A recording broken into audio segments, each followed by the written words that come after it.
Hello les Illustros et bienvenue dans ce nouvel épisode du petit podcast où il sera question de La Colline à des yeux 2, mais attention, la suite du remake, pas la suite du film original. J'enregistre cet épisode le 18 mars et normalement quand il sortira, vous aurez déjà eu le long épisode hors série d'Enfants du cinéma centré sur King Kong de Peter Jackson.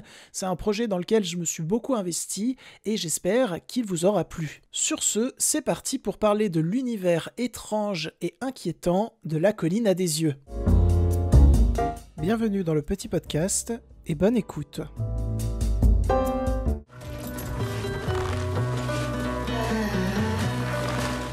Pour commencer, les Illustros, La Colline à des yeux au cinéma, qu'est-ce que c'est ? Eh bien, c'est tout d'abord un film américain sorti en 1977, réalisé par Wes Craven. Wes Craven, à qui l'on doit le premier et le dernier opus de la saga Freddy, mais également les 4 premiers opus de la saga Scream. Il a également réalisé un autre long métrage connu, mais un petit peu moins que les autres que je viens de citer. Ce long métrage est sorti en 1972 et s'intitule La dernière maison sur la gauche. Je vous invite à regarder ce film, il est très perturbant mais très intéressant. Bref, Wes Craven, c'est un maître incontesté de l'horreur au cinéma. D'ailleurs, il a également réalisé La Colline à des yeux, partie 2, qui lui est sorti en 1985, soit assez longtemps après le premier opus qui lui était sorti en 1977, je vous rappelle. Et La Colline à des yeux, ça fait partie des films comme Les Freddy, Les Massacres à la tronçonneuse, Les Vendredi 13, bref, des films qui sont remakeables à l'infini tant que à chaque nouvelle adaptation, tu mets un auteur fort à la barre, un auteur qui propose une vision nouvelle à cette histoire. C'est donc tout naturellement qu'en 2006, La Colline à des yeux a été remakée, cette fois-ci par un Frenchie, Cocorico, et oui, puisque c'est Alexandre Aja qui s'est attelé à la tâche. Alexandre Aja, qui est un réalisateur qu'on pourrait décrire comme en demi-teinte, puisqu'en 2003, il est capable de te sortir un chef-d'œuvre de l'horreur comme Haute Tension, et 11 ans plus tard, en 2014, il peut te sortir Horns, un chef-d'œuvre du nanar. Bon, après, entre 2003 et 2014, il a réalisé d'autres longs métrages, notamment le remake de La Colline à des yeux sorti en 2006, mais également le remake de Piranha, sorti en 2009, qui s'intitule Piranha 3D et qui, je suis désolé, est un excellent film. Je défendrai ce film jusqu'au bout. Mais peut-être que ça sera le sujet d'un prochain épisode du petit podcast qui sortira vers l'été. Voilà. Et alors, notre bon vieux cher Alexandre Aja, à chaque fois qu'il réalise un remake de film d'horreur, il développe une sorte de pouvoir magique. Ou plutôt une sorte de malédiction, honnêtement. Puisqu'à chaque fois qu'il réalise des remakes de films d'horreur, eh bien ces remakes ont des suites. En effet, son remake de La Colline à des yeux a eu une suite qui s'intitule sobrement La Colline à des yeux 2, ou Le Visage de la peur 2 au Québec. Voilà, petite anecdote sympathique, ou inutile, ou sympathique quand même. Et son fameux Piranha 3D a également eu le droit à une suite qui s'intitule Piranha 2 3D ou Piranha 3DD. Cette suite est sortie en 2012, elle est réalisée par John Gulager, et apparemment c'est horrible. Voilà, c'est ce que m'a dit mon frérot Alex, qui lui aussi est fan du premier opus comme moi. Et d'ailleurs, je suis en train de voir l'affiche de Piranha 3 DD, qui est probablement l'affiche la plus beauf de la galaxie, puisque sur cette affiche que je ne peux évidemment pas vous montrer, il y a marqué Piranha 2, les mêmes, plus gros, avec un gros plan sur la poitrine d'une femme. Voilà. Imaginez, il y a des aliens qui souhaitent envahir la planète Terre, on leur renvoie cette affiche pour nous représenter, nous humains. Je pense qu'ils ont vraiment la flemme d'envahir la planète Terre après ça. Bon allez, on va faire un petit retour en arrière, on va retourner à La Colline à des yeux, sorti en 1977 et réalisé par Wes Craven. Qu'est-ce que ça nous raconte globalement ? Une famille d'Américains moyens, les Carter, décide de partir en voyage en Californie afin de pouvoir mieux resserrer les liens. Le père, Big Bob, est un ancien policier de Cleveland qui est mis à la retraite pour des problèmes de cœur. Sa famille est composée de son épouse, Ethel, de leur fille aînée, Lynn, du mari de Lynn, Doug, de leur bébé, Catherine, de Brenda, la seconde fille de Bob, et du fils de Bob, Bobby. Ouais, ils sont vachement nombreux. Je vous jure, on dirait l'intro du livre Les enfants de Hurin de Tolkien. Il y a zéro vanne. Bon allez, on continue. Alors qu'il cherche un raccourci sur une route du désert du Nouveau-Mexique, zone d'essai nucléaire dans les années 1950 reconvertie en base pour l'aviation, et que Big Bob insiste pour visiter une mine de fer abandonnée, ils ont un accident dans lequel les pneus sont crevés. C'est le début d'une longue descente aux enfers, puisque la famille devient la proie d'une famille de cannibales vivant cachés dans les collines voisines. Voilà, en gros, la saga La colline à des yeux, ça raconte ceci. C'est pas très fun. Voilà, c'est pas des vacances qu'on aimerait passer en famille. Sinon, si vous aimeriez passer des vacances comme ça en famille, vous êtes très bizarre. D'ailleurs, alors attention à prendre avec des pincettes, mais l'histoire de La colline à des yeux s'inspirerait en partie de l'histoire controversée de Shawnee Bean et de sa famille, une femme, 8 fils, 6 filles et d'innombrables petits-enfants, un clan sauvage qui errait selon le Newgate Calendar dans la région montagneuse de l'est de l'Écosse, près d'Édimbourg, au début des années 1600. Ils auraient finalement été capturés sur ordre du roi Jacques Ier d'Angleterre, tenus pour fous et exécutés sans procès. Merci Wikipédia. Merci Wikipédia, encore une fois. Faudrait trop que je crée un jingle Merci Wikipédia pour les prochains épisodes. Allez, je vais essayer de faire ça.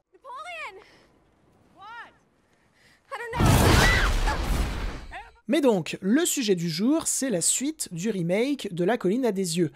La colline à des yeux 2 est donc sorti le 20 juin 2007 dans nos salles obscures. Il dure 1h30, c'est de l'épouvante horreur, du thriller, et c'est réalisé par Martin Weiss. Au scénario, nous pouvons retrouver Wes Craven, le papa de la saga, qui était déjà à l'œuvre sur le scénario du remake de 2006, mais nous pouvons également retrouver Jonathan Craven, qui lui n'avait pas opéré sur le remake de 2006. Et qui, depuis La colline à des yeux 2, n'a pas vraiment opéré sur beaucoup de choses. Pour ce qui est des têtes d'affiche, c'est, ma foi, des inconnus au bataillon, j'ai l'impression, mais je vais quand même citer leur nom par respect. Nous avons donc dans les rôles principaux, Michael Macmillan dans le rôle de David Napoléon Napoli, et Jessica Stroup dans le rôle de Amber Johnson. Et alors, que nous raconte cette suite interdite aux moins de 16 ans ? Lors d'une mission de routine, une unité de jeunes soldats de la garde nationale fait halte dans un avant-poste du Nouveau-Mexique afin de livrer du matériel à des scientifiques. Lorsqu'ils arrivent, le camp est désert. Après avoir repéré un signal de détresse dans la montagne voisine, les soldats partent à la recherche des savants disparus. Ils ignorent que ces collines, autrefois hantées par la terrifiante famille Carter, sont aujourd'hui peuplées par une tribu de mutants cannibales qui attendent leur proie pour se nourrir et se reproduire. Et pour la petite info, ce long métrage est disponible sur Disney+. Je ne suis pas payé par Disney+, pour vous donner cette info, juste, si vous avez envie de le découvrir, eh bien c'est là que vous pouvez le découvrir. Deuxième info, avant de revenir en détail sur ce second opus, je suis absolument fan du premier signé Alexandre Aja. Et enfin, troisième info, j'attendais beaucoup de voir ce deuxième opus, même si je savais qu'il avait de nombreuses très mauvaises critiques. Je me disais, ah, le scénario promet quelque chose d'intéressant, on va voir ce que ça va donner. Et ça a donné une grosse déception.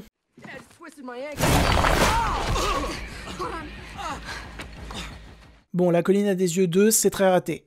Voilà, c'est dommage parce qu'il y avait vraiment moyen de faire un bon film, de faire une bonne suite, mais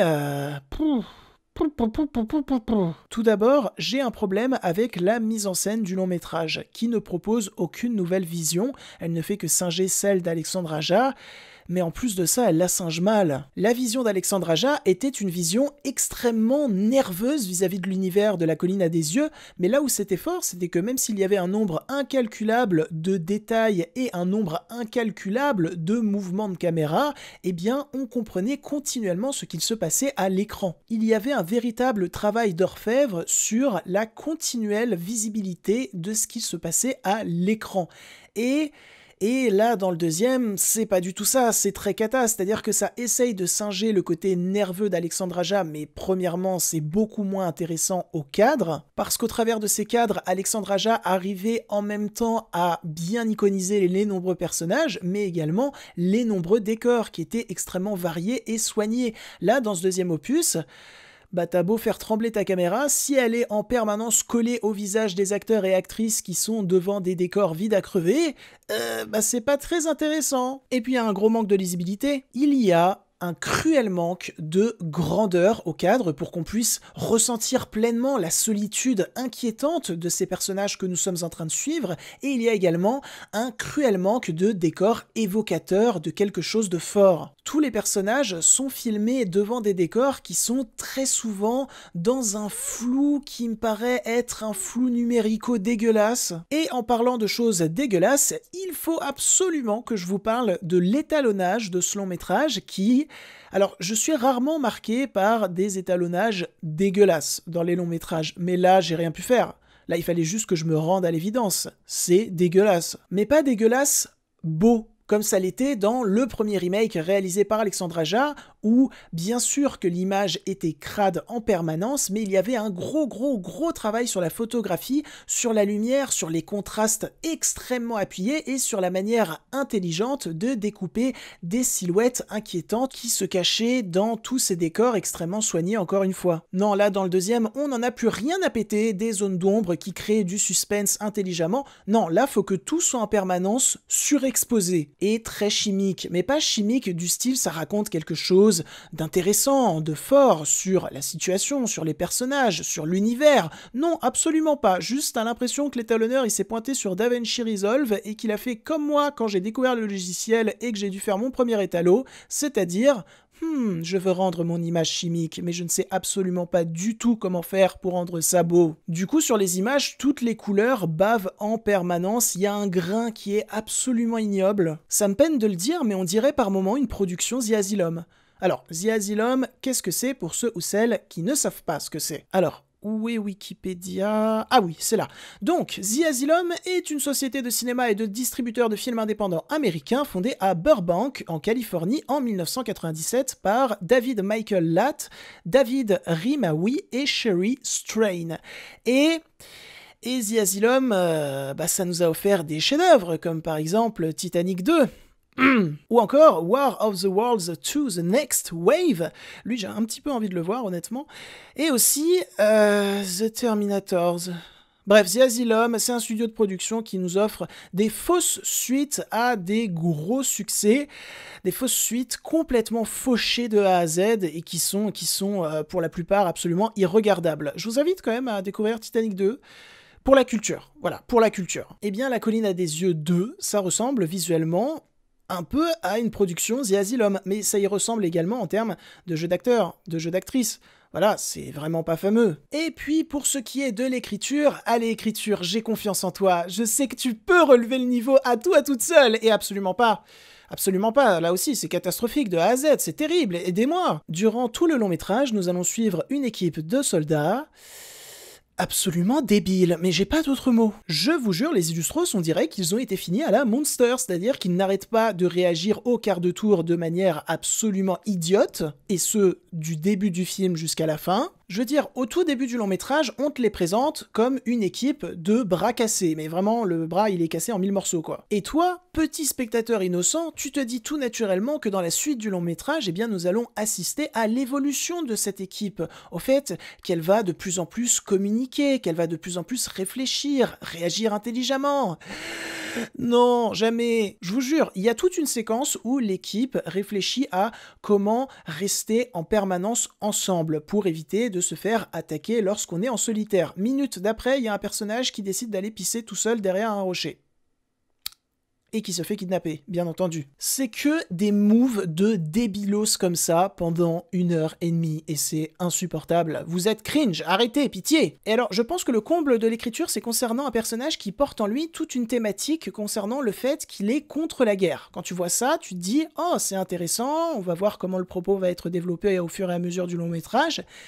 Et au final, plus le long métrage avance, et surtout dans la manière dont le long métrage se finit, t'as l'impression qu'on te dit « Hey, il avait quand même un peu tort d'être contre la guerre c'est génial, allez personnage, sois pro-guerre !» Mais arrêtez, pitié, arrêtez. Vous êtes craignos. La Colline a des yeux 2, c'est un film qui est craignos en fait. C'est un film qui au mieux est inintéressant, au pire est calamiteux visuellement, c'est un film qui ne sait jamais comment traiter intelligemment ses personnages et ses propos, et c'est un film qui ne fait pas peur. C'est un film où le gore se fait quand même assez rare par rapport au premier opus. Interdit aux moins de 16 ans, quoi? Moi, tout ce que j'ai à vous dire, c'est de découvrir ou de redécouvrir La colline à des yeux d'Alexandre Aja. Là, le gore est extrêmement présent et imaginatif, et en plus de ça, c'est d'une richesse visuelle jamais égalée par ce second opus, et d'une richesse de propos.